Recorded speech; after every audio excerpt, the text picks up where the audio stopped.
Atenção! O podcast a seguir contém descrição de violência contra a criança.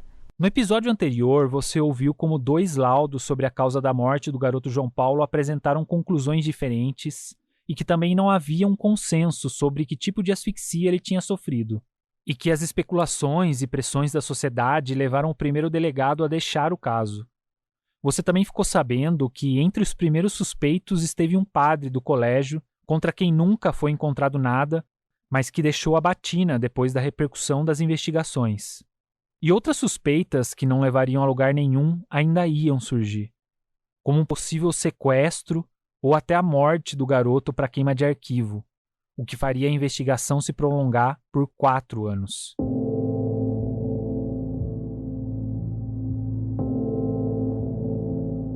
E já tinham se passado 7 meses sem nenhuma conclusão, o que continuava gerando especulações, boatos e pressões da sociedade por respostas. E em meio a tudo isso, uma nova tragédia com características muito semelhantes aconteceu na região. E com ela surgiu a tese sobre a existência de um serial killer de crianças. Meu nome é Rodrigo Pereira, jornalista do G1 Piracicaba, e esse é o podcast Medo do Escuro, o caso João Paulo, sobre um garoto de 9 anos encontrado morto dentro de um freezer de um colégio católico tradicional. Um dos crimes mais emblemáticos da história de Piracicaba, que completa 35 anos em 2024. Essa série não busca questionar as decisões judiciais sobre o caso, mas mostrar a falta de respostas para uma família que perdeu uma criança de maneira trágica. Aconteceu este mês em Charqueada, a 35 quilômetros de Piracicaba. Essa reportagem de arquivo da IPTV é de um crime ocorrido em 13 de julho de 1990. Na sexta-feira passada, Robson José de Barros, de 9 anos, e o primo dele, Paulo César Zacarias Bueno, de 8 anos, saíram para brincar e não voltaram. No sábado, foram encontrados mortos no salão paroquial da igreja de Charqueada. Os corpos estavam nus, numa caixa de isopor recoberta de alumínio. Ao lado, as roupas dobradas. Um detalhe que lembra muito as circunstâncias da morte de João Paulo Brancaleon e percebido, inclusive, pelas mulheres que encontraram os corpos quando foram arrumar o salão da igreja. Então eu fui abrir o freezer assim pra gente limpar, né? Aqui você ouviu a mulher que encontrou as vítimas. E dá uma olhada também, porque as mulheres tinham visto falar que tinha sumido essas crianças. E eu falei pra ela, então aqui teve criança. E daí ela falou assim, tem geladeira? Eu falei, tem. Falei, porque ela lembrei uma causa de Piracicaba, aquele caso que aconteceu lá, né? Aí ela veio pra cá olhar, acho. E vou lá abrir o freezer. Pego e vou abrir. Quando eu abro, que eu dou, topo, eu vi só o joelhinho do menino. Não deu nem pra ver, sabe? Não tive coragem de olhar. Aí eu dei um grito, falei, tá aqui, né? E gritei. Que susto que eu levei, ai meu Deus, nunca esperava que tava ali, nunca nem ia esperar que tava ali. Eu pensava de abrir e não ter nada dentro. A morte de Robson e Paulo César chocou a população. Como você já ouviu, as semelhanças com o caso de Piracicaba chamaram a atenção imediatamente. Por isso, a Polícia Civil também investigava se a mesma pessoa que matou o garoto no Colégio Católico de Piracicaba também matou as 2 crianças no Salão Paroquial de Charqueada. Ou seja, considerava a hipótese de que um assassino em série de crianças estava agindo na região. É o que fica claro nessa entrevista da jornalista Edith Gonçalves com o legista Badan Palhares e com o delegado seccional Sérgio Bastos, em 21 de julho de 1990. Bom, eu quero começar a perguntar para o Dr. Badan Palhares. O senhor trabalhou nesses 2 casos. Qual a semelhança que o senhor vê? Bem, existem realmente alguns pontos muito próximos de um do outro. Ambos os casos aconteceram em vésperas de festas, um na escola e o outro no salão paroquial. As crianças são de idades muito próximas, 8 e 9 anos. Em ambos os casos, as crianças estavam praticamente nuas. No caso do colégio, o menino com cuequinha e, neste caso, as 2 completamente nuas.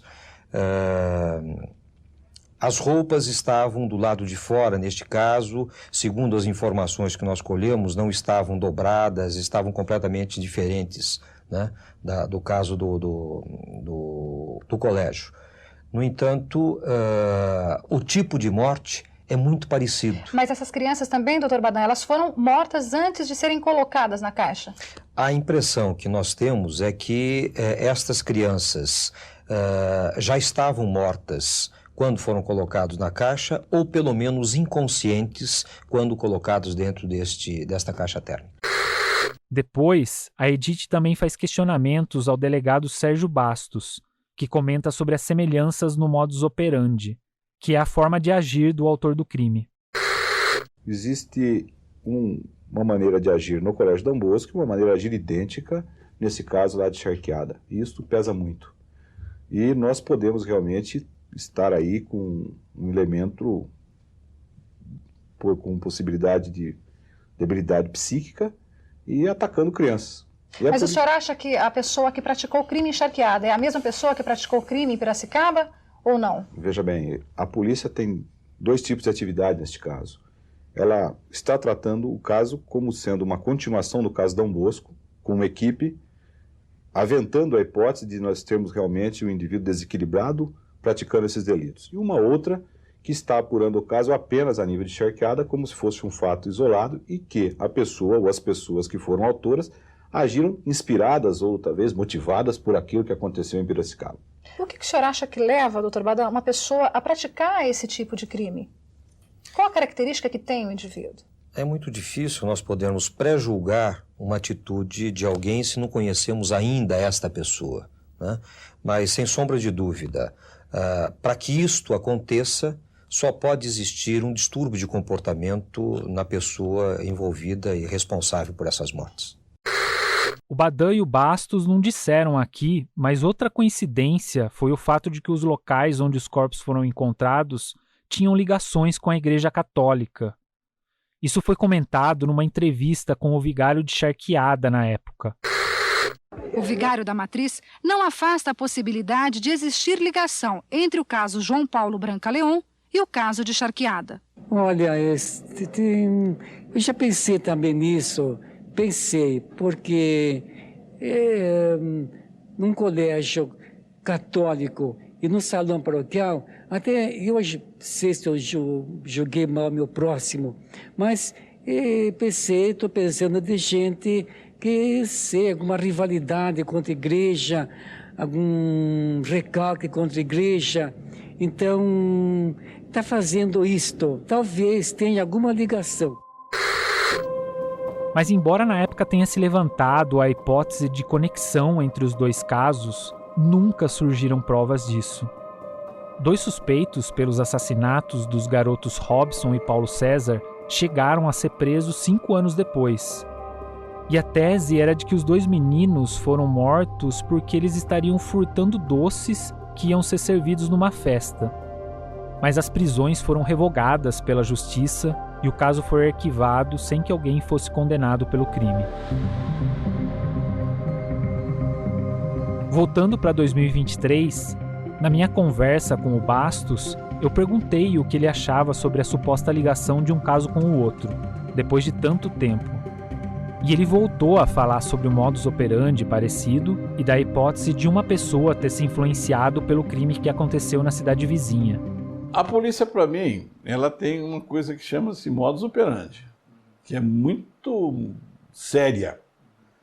Não é só em caso de homicídio, caso de furto, caso de roubo, o modus operandi, quando ele ocorre de forma muito similar, ou for por imitação, porque eu tomei conhecimento que em Piracicaba aconteceu isso e deu certo, que é aquele negócio da imagem que vai para a televisão, muita divulgação, e tem um psicopata no meio do caminho igual ao outro anterior, pode ter repetido lá em Charqueada. Mas a similitude foi muito grande. Foi muito grande. O modus operandi foi muito grande. E só para contextualizar, o desaparecimento e assassinatos de crianças também ganhava repercussão em outros estados do país na virada dos anos 80 para 90. Um dos casos foi o das crianças encontradas mortas em Guaratuba, no litoral do Paraná, uma delas com o corpo mutilado. O menino Evandro Caetano desapareceu em Guaratuba no dia 6 de abril. Depois de 5 dias, o corpo dele foi encontrado num matagal, todo mutilado. O outro é de crianças encontradas mortas e com órgãos genitais cortados em Altamira, no Pará, entre 1989 e 1993. Um maníaco sexual está atacando crianças na cidade de Altamira, em geral, meninos na faixa etária de 8 a 12 anos. Os trechos de reportagens que você ouviu foram extraídos das séries O Caso Evandro e Altamira, do Ivan Mizanzuki, disponíveis na Globoplay. Mas independente da ligação ou não entre os crimes de Piracicaba e Charqueada, as mortes em Charqueada foram mais um elemento para abalar e causar medo na população da região naquele início de década. O primeiro crime chocou, o segundo chocou mais ainda, apesar de as investigações demonstrarem que não se tratava de um assassino em série. Esse é o escritor Ademir Barbosa Júnior, o Dermes, que estudou no Colégio Dom Bosco na época da morte do João Paulo. Para a vida e para a comunidade, portanto, sendo em série ou não em série, você convive com a violência, com o perigo, com a ameaça. E resumindo o andamento do inquérito do caso de João Paulo até aqui, em meio às várias suspeitas surgidas, checadas e não comprovadas, a polícia ainda não tinha nada concreto. A partir de junho de 1990, a polícia passou a investigar relatos de que carros de 2 modelos diferentes foram vistos dentro do pátio do colégio naquele final de semana da morte do João Paulo. E que um veículo do mesmo modelo e cor de um deles também teria percorrido as imediações da casa do menino. E nessa fase, os investigadores tiveram autorização judicial para acessar a lista de ligações feitas por um funcionário da área de educação do colégio. Além disso, eles também mapearam os locais onde ele esteve naquele final de semana. Só que, mais uma vez, não encontraram provas que incriminassem o novo suspeito. Esse ex-funcionário disse depois que as investigações das quais ele foi alvo trouxeram transtornos para sua vida, mesmo que nada que o incriminasse tenha sido encontrado. Ele falou em depoimento para a justiça que chegou a ficar, nas palavras dele, em estado de choque quando viu uma reportagem que citava ele como suspeito. Por conta disso, ele disse que teve que ficar afastado 3 meses do trabalho. E ele também contou que a sua mulher começou a ter crises de choro e os dois precisaram de tratamentos psicológicos. Eu tentei falar com esse ex-funcionário, mas não tive resposta. Muitos, na época, inclusive hoje ainda existem muitas pessoas que acreditam que quem tenha matado tenha sido um padre, mas não foi. Você ouve o advogado José Silvestre da Silva, que representou a família do João Paulo. E tantas outras coisas que tentaram, como tentaram também acusar um professor. Que esse professor, quer dizer, e daí, sabe, às vezes umas coincidências assim, que o problema dele ter colocado o corpo ter, vamos dizer, matado a criança em um local e depois ingressou no colégio, colocou o corpo no porta-malas e saiu. Então foram muitas conversas, mas isso é natural. Isso é natural que aconteça. Mas por quê? No sentido de desviar a atenção da investigação. E só para deixar claro, nessa última parte ele fala de boatos. E a pessoa que ele disse que era professor é aquela que teve a lista de ligações acessadas pela polícia. Na verdade, ele ocupava um outro cargo na área de educação do colégio. Mas eu não vou detalhar isso aqui para não identificar ele, já que não foi encontrada qualquer prova contra esse ex-funcionário. Um outro detalhe que o advogado Silvestre se lembrou é o relato de 2 pessoas para a polícia de que o João Paulo teria presenciado um assalto cerca de 1 mês antes da sua morte, e que por conta disso ele foi ameaçado pelos irmãos que praticaram esse crime, para que ele não contasse nada para ninguém. Só que essas pessoas disseram para a polícia que ouviram isso de outras, o famoso boca a boca. Então foi mais uma suposta pista que não deu em nada, porque mais ninguém sabia disso, nem familiares do João Paulo.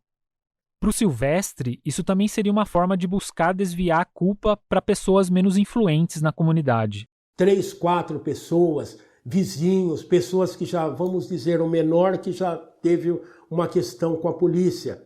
Ele mora próximo, então quem pode fazer isso é o Zezinho lá da esquina, é o Zezinho da comunidade, porque isso coisa, gente de bem, gente da sociedade não vai praticar esse tipo de situação. Quem que tem que ser para praticar um negócio desse? Ou tem que ser um pretinho, não é? Isso é, não, olha que absurdo, você está com problema, não, como problema? Isso que nós temos visto. Assim como fizeram, mencionaram até o nome de outras pessoas que moravam nas imediações, a distância era da rua, de calçada, entendeu? Eu perguntei para o jornalista Miromar Rosa, que cobriu o caso, de que forma as especulações e boatos atrapalhavam o trabalho da imprensa. Como tudo, né, na redação você tem que ponderar, né? Mas trabalhava muito, porque aí já surgia boato, olha, mataram outra criança, o termo já era esse, mataram outra criança, foi encontrada outra criança, aí aquilo acabava atrapalhando também a reportagem, né? O trabalho nosso da mídia, acabava atrapalhando, você perdia tempo, ia checar e não era nada disso, né? Mas é porque o caso estava muito vivo, as pessoas estavam sofrendo com aquilo, porque não tinha um final. Nem que fosse, claro que não seria um final feliz, né? Mas seria assim, olha, existe o culpado, existe o mandante ou o assassino que matou uma criança de 9 anos. O tempo passava e as cobranças por respostas continuavam a ser feitas. A mídia também seguia acompanhando de perto e já cobrava explicações sobre o fato de ainda não haver uma solução. Um exemplo disso você ouve num outro trecho da entrevista da jornalista Edith Gonçalves com o delegado Sérgio Bastos, em 21 de julho de 1990. Já se passaram 7 meses. Por que a polícia até agora não conseguiu esclarecer esse crime? A maior dificuldade que a polícia teve realmente foi a partir do momento do desaparecimento desta criança e as providências preliminares. Os levantamentos técnicos realizados não tiveram a condição de esclarecer, inclusive, se tinha ocorrido realmente um homicídio. Nessa entrevista de arquivo da EPTV, o Bastos diz que o caso já tinha quase 300 depoimentos e fala um pouco de como estava a linha de investigação naquele momento. Hoje, a polícia tem um quadro mais ou menos formado de quem estava no colégio naquele dia, quais foram as pessoas que dali foram se ausentando e fechamos a questão da seguinte maneira. A partir das 18 horas, que é o momento definido como desaparecimento de João Paulo, restaram ali no colégio cerca de 5 ou 6 pessoas. Então, estas pessoas estão, assim, sendo objeto ainda das nossas investigações para que pelo menos esclareçam se uma terceira pessoa ou um indivíduo até mesmo anormal pudesse ter entrado ali e praticado esse delito. Teve investigação, sepultamento, teve toda aquela história e aquela pergunta, né? Quem matou João Paulo? Aqui a gente ouve de novo o jornalista Miromar Rosa, que cobriu o caso. A sociedade, as pessoas, acho que a família também, né? Queria saber quem matou esse menino e que motivo, né? E naquela época não era uma coisa comum um assassinato de uma criança. Uma cidade, ainda mais numa cidade do interior, uma cidade pacata. E da forma que aconteceu, mata-se uma criança e ainda se oculta o cadáver dentro de um freezer, né? De um colégio tradicional e religioso da cidade. Foi um impacto muito negativo, eu já disse, foi uma situação horrível, né? Chegamos então a 29 de outubro de 1991, quase 2 anos depois da morte de João Paulo. E apesar das investigações se concentrarem em 5 pessoas, o caso permanecia sem uma solução. Nesse dia, o Jornal de Piracicaba trazia uma carta assinada pela Associação dos Professores do Colégio Salesiano Dom Bosco. Nessa carta, eles criticavam suspeitas levantadas por um advogado. Minha colega e editora do G1 Campinas, Yasmin Castro, lê um trecho dessa carta pra gente. Em nota policial publicada sexta-feira, dia 18 de outubro de 91, neste conceituado jornal, lemos que um profissional formado em direito tenta levar um grupo de advogados a exigir a prisão preventiva de possíveis suspeitos no caso João Paulo, mesmo sendo inocentes. Perante a justiça, todo cidadão é inocente até que se prove o contrário. Quando por alguém se levanta dizendo justamente o oposto, é preocupante. Confiamos nas autoridades competentes para que não comunguem com a ideia de tal profissional e procedam também com a lisura e bastante prudência, para que não se cometam erros irreparáveis contra pessoas inocentes. Já no dia 19 de dezembro de 1991, o delegado Sérgio Bastos recebeu uma nova carta, dessa vez da Inspetoria Salesiana de São Paulo. A inspetoria dizia que os salesianos estavam sofrendo consequências muito sérias pela falta de conclusão para o caso. Falava também da gravidade das especulações e cobrava a conclusão do inquérito. O Jonathan Morel, jornalista da EPTV, lê a seguir um trecho desse documento. Há 2 anos, nós salesianos de Dom Bosco, em Piracicaba, como também todos os salesianos desta Inspetoria do Sul do Brasil, sediada em São Paulo, estamos sofrendo consequências muito sérias pelo fato de o caso João Paulo não ter sido ainda clareado e pelo fato de não ter chegado à verdade definida pela Justiça. O caso é horrendo já em si mesmo.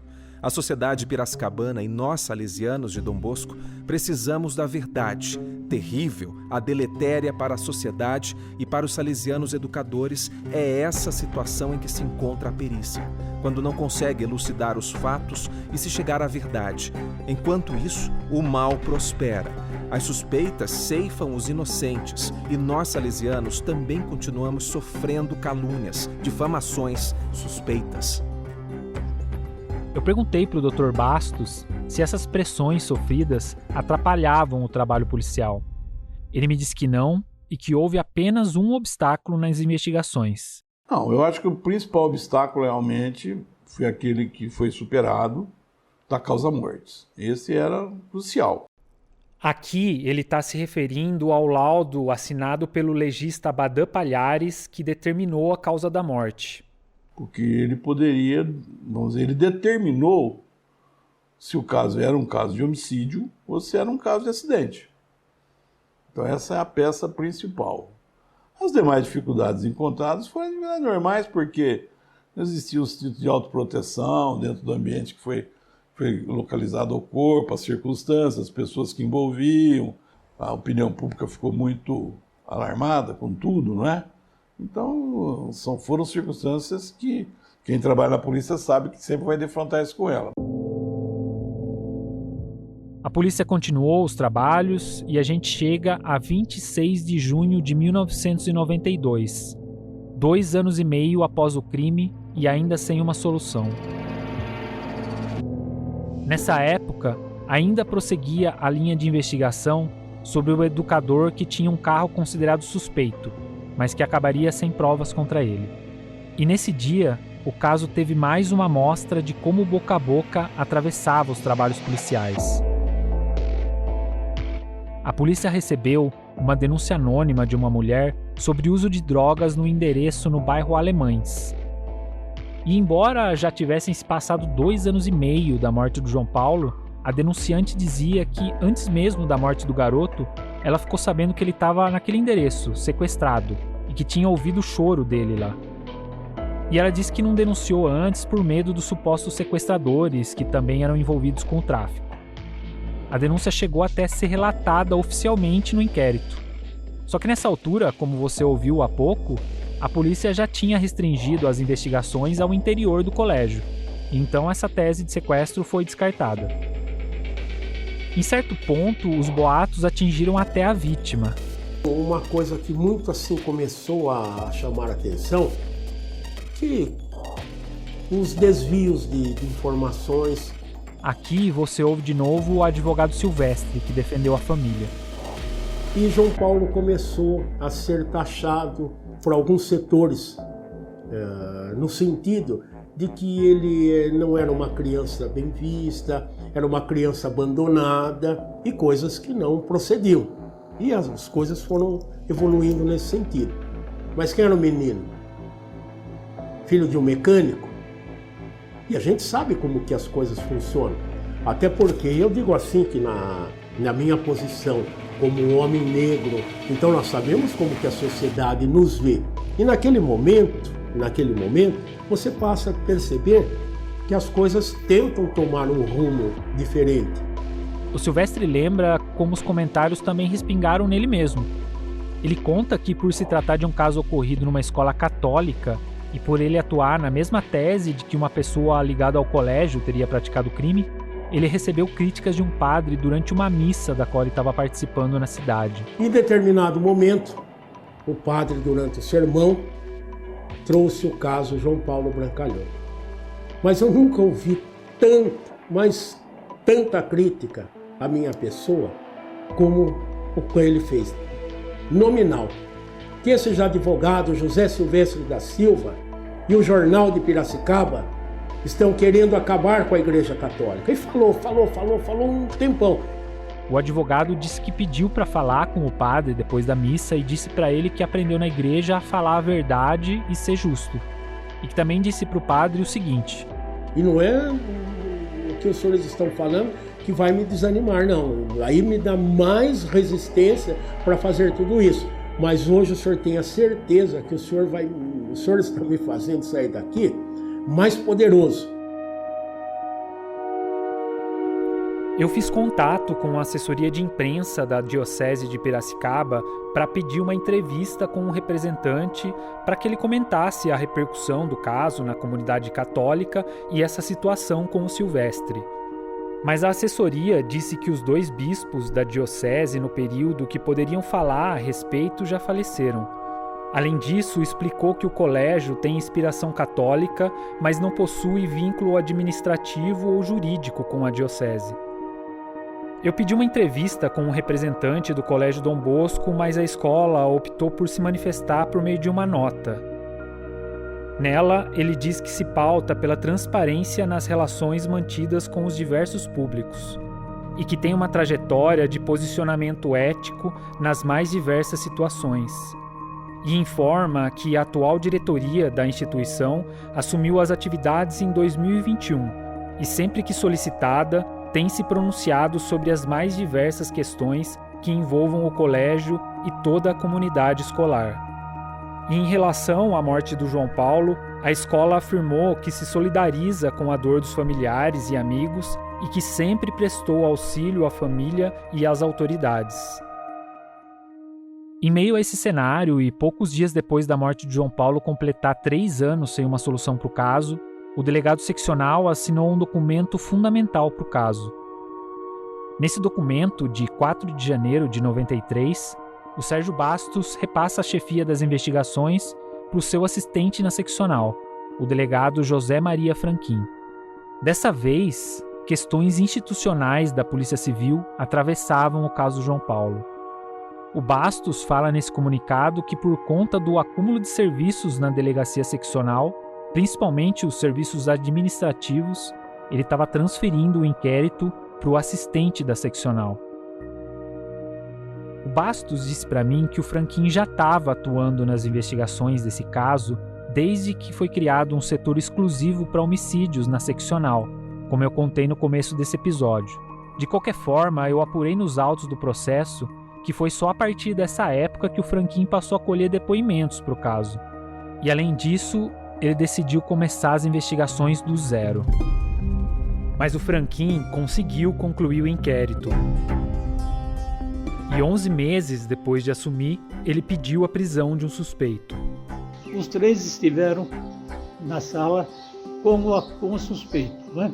E ali eles arrumaram os brinquedos, arrumaram as salas tal, e aí cada um saiu.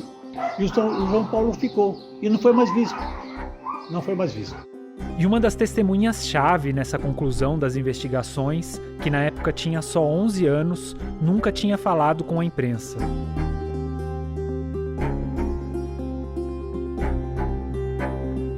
Nunca até agora. Para mim, ele deu uma nova versão sobre o que se lembra daquele final de semana e ainda falou sobre pressões e situações de incômodo que invadiram sua rotina durante as investigações. Aí às vezes você estava na rua, que nem a gente costumava brincar na rua, chegava um carro de polícia que ia atrás da gente, né, polícia civil. Ah, quero falar com fulano, quero falar com ciclano. Incomodava um pouquinho, né, mas você brincando na rua, a polícia atrás de você. É o que você vai ouvir no próximo episódio do caso João Paulo. Até lá, você pode conferir reportagens com informações adicionais no nosso portal, com imagens realizadas durante as perícias, reprodução de documentos do caso, vídeos e entrevistas que eu fiz e reportagens da época do crime.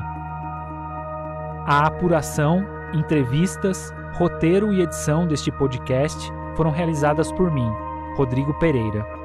A supervisão de conteúdo é da Cláudia Croitor e Lana Torres. A identidade visual é do Edson Garcia. A edição de áudio é do Samuel Dias.